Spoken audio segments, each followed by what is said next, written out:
हो, जय जोहार, जय छत्तीसगढ़। आशा करत हूँ कि आप मन स्वस्थ हो। तो स्वागत है आप मन के मोर मिनी ब्लॉग में।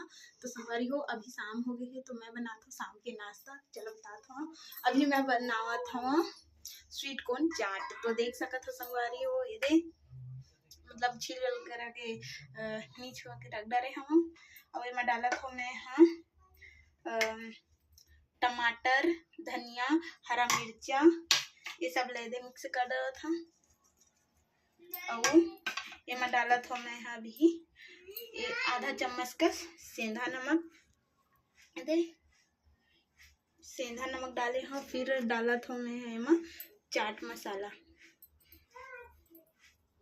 मसाला डला के अब ये कर देवत हूँ मैं मिक्स। और एमा आधा नींबू भी डाल देवत हूँ संगवारी हो ये दे नींबू भी डला के अब ये मिक्स कर देवत हूँ। तो मिक्स करत हो संगवारी हो, ये दे देख सकत हो।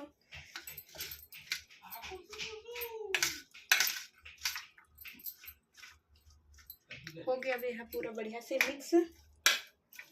तो अब मैं दे जाऊँ हमारे पापा, अभी के पापा और अम्मा मल्ला नाश्ता।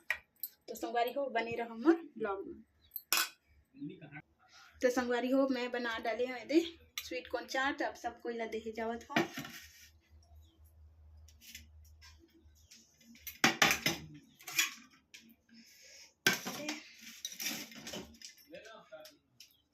तो संगवारी हो आशा करत हो आज के मिनी ब्लॉग आप मन ला अच्छा लगी। तब फुल वीडियो देखे बा मोर चैनल ला सब्सक्राइब जरूर करियो। धन्यवाद।